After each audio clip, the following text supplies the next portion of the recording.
दोस्तों आप लोग देख रहे हैं राइजिंग भोजपुरी और राइजिंग भोजपुरी में आप लोगों का बहुत बहुत स्वागत है। दोस्तों आज खेसारी लाल यादव का फिल्म रंग दे बसंती को लेकर एक इवेंट रखा गया था शायद से मुंबई में, और कई सारे वीडियोस आप लोगों ने देखा। वहां पर फिल्म के जो भी सारी टीम थी पूरी वहां पर मौजूद थी। देख सकते हैं एक वीडियो सामने निकल कर आया हुआ है जिसमें खेसारी लाल यादव का किस तरीके से एंट्री हुआ।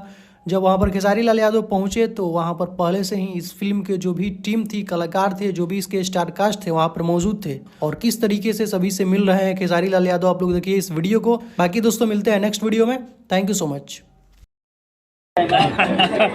अरे वाह, अरे यार आप अरे थोड़ा पीछे आ जाओ यार। क्या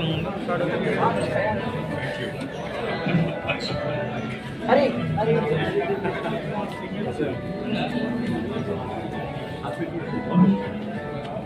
भैया ऐसा बैठो भाई, नहीं दोनों का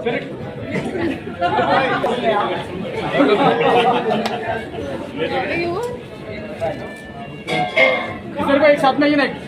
अरे दीदी दीदी दिल्ली मुड़ गई है दीदी। आप एक नंबर भैया। ये आगे मत जाओ ना, आगे जा रहे हैं।